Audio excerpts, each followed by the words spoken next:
Inversores. La actualidad de los mercados en tiempo real.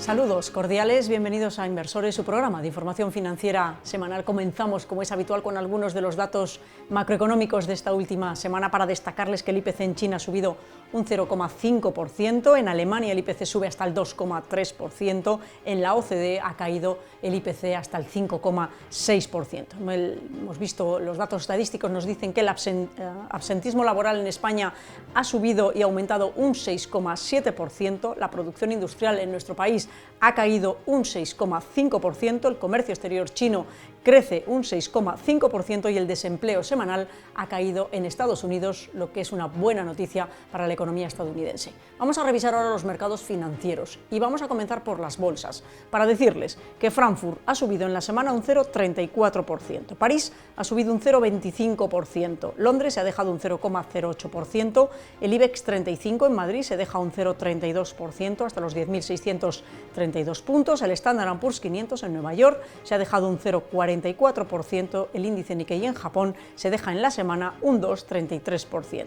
En el mercado de divisas, el euro con el dólar, niveles de 1,09, el euro con el yen en 160,04 y el euro con la libra en 0,85.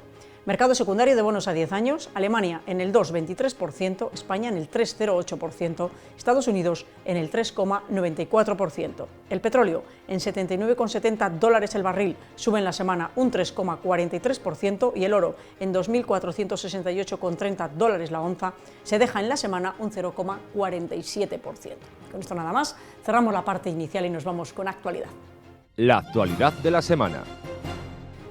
En la actualidad voy a hablarles de cómo ha sido el mes de julio en los mercados de capitales y la primera conclusión a la que llegamos es que ha sido un mes que hemos ido de más a menos. De más a menos porque hasta mediados del mes de julio los principales índices bursátiles estaban marcando máximos y fue en la segunda parte del mes cuando empezaron a ir recortando a medida que se fueron conociendo los resultados empresariales, datos macroeconómicos de Estados Unidos y sobre todo la subida de tipos de interés por sorpresa en Japón, algo que distorsionó el comportamiento de los mercados en las últimas sesiones del mes de julio y sobre todo a primeros del mes de agosto. No obstante, como las subidas habían sido importantes, los principales índices terminaron con subidas, es decir que en Europa el que más subió fue el FTSE londinense con más de un 2% y entre un 1 y un 1,5% subieron tanto el IBEX como el CAC parisino o el DAX alemán.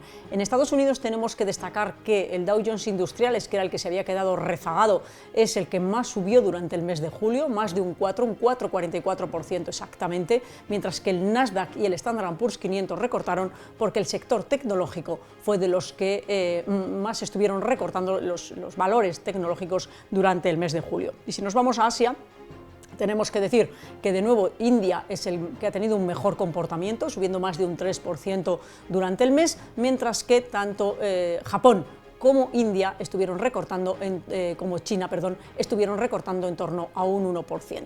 Destacar que los mercados de renta fija se han comportado muy bien, las salidas que hubo de renta variable se fueron a los mercados de renta fija, descontando que los tipos de interés van a bajar ya en septiembre en Estados Unidos y a seguir bajando también en Europa, y tenemos que decir que el petróleo estuvo bajando en torno a un 6% el mes pasado y el oro como valor refugio subió más de un 5%. Tenemos que destacar que entrando ya en el mes de agosto ha aumentado la volatilidad en los mercados, es decir, las fluctuaciones de los valores, porque hay menos volumen por esa subida de tipos de interés en Japón y ese desconcierto de si Estados Unidos iba a entrar en recesión o no, con la que terminamos el mes de julio y empezamos agosto. Confirmado con los datos macroeconómicos de esta semana y por los expertos y los analistas que Estados Unidos no va a entrar en recesión, los mercados se han ido recuperando, hemos ido recuperando las posiciones de las caídas de los primeros días del mes de agosto y bueno, en principio esperamos que la volatilidad siga por lo menos un par de semanas más. Con esto nada más, cerramos actualidad y nos vamos con la revista de prensa. Revista de prensa. Repasamos como cada semana los periódicos especializados. Comenzamos con el periódico Expansión.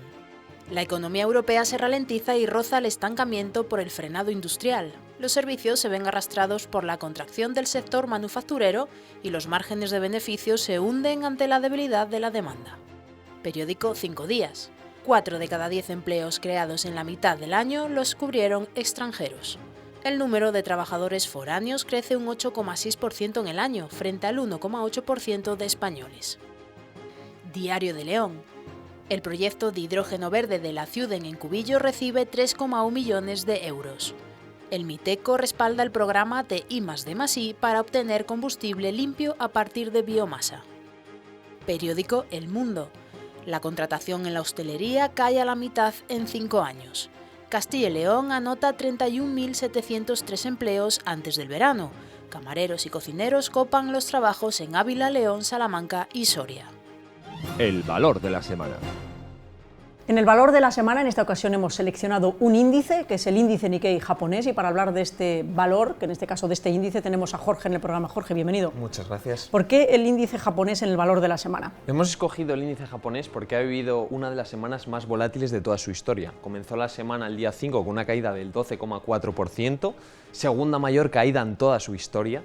Comenzaba también la sesión del martes con una recuperación que igual de rápido que cayó se recuperó con una recuperación del 10% para la sesión del martes, y el miércoles, a pesar de que había volatilidad, ha continuado una senda alcista subiendo en torno a un 1%. El resto de la semana continúa esa volatilidad, pero sobre todo lo que llama la atención esos grandes niveles de incertidumbre y de volatilidad que se está instaurando ahora mismo en el mercado japonés. ¿Qué es lo que ha ocurrido exactamente para que estemos viendo tanta volatilidad en el índice japonés y en el mercado japonés en general? Una de las mayores explicaciones ha sido la subida de tipos de interés que ya se anunció el día 31 de julio por parte del Banco Central de Japón, que ha subido, recordemos, 0,25% los tipos de interés. Esto, para una economía que tenía los tipos, que lleva teniendo los tipos durante más de 20 años en cero y una inflación controlada, es una subida muy grande, ¿vale? ¿Cómo ha repercutido esto en la economía japonesa? Pues vemos que al reducir masa monetaria, al subir los tipos de interés, el yen lo que se ha producido es que se ha apreciado, ¿vale? Ha pasado de cotizar, para que lo entendamos, niveles de 175 más o menos yenes por euro a niveles incluso por debajo de 160, ¿vale? Lo que es una diferencia, se ha apreciado en torno a un 10%, incluso un poquito más, ¿vale? Esto a priori puede ser considerado una noticia positiva, porque el yen se aprecia y en teoría pues, ¿no? Se puede interpretar como una noticia positiva. Pero existe la peculiaridad de que Japón es una economía exportadora. ¿Esto qué quiere decir? Que netamente lanza, es decir, vende la mayor parte de los productos que se fabrican al extranjero. En este caso, un fortalecimiento del yen lo que hace es encarecer esos productos y la economía pierde competitividad con respecto al resto del mundo, lo que ha sido acogido como una mala noticia para los mercados financieros y ha justificado esta volatilidad.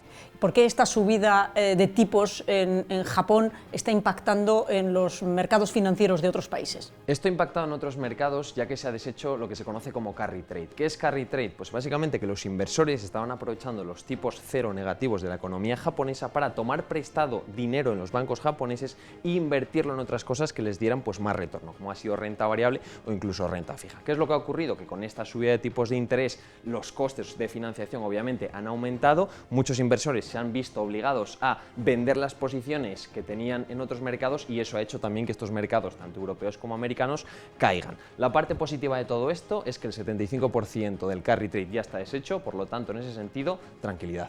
Y finalmente, ¿cuál es la opinión de los expertos? En cuanto a los expertos, el Banco Central de Japón ha sido el primero en pronunciarse en este sentido y el señor Uchida lo que ha explicado es que en vista de los acontecimientos y de la gran volatilidad que ha causado esto, no se han anunciado nuevas subidas de tipos de interés, es decir, que de momento se van a mantener tal y como están, no vemos próximas subidas en el horizonte y que van a ser muy conscientes del impacto que esto tiene en los mercados. Por lo tanto, y en conclusión, en ese sentido también, buenas noticias para los inversores.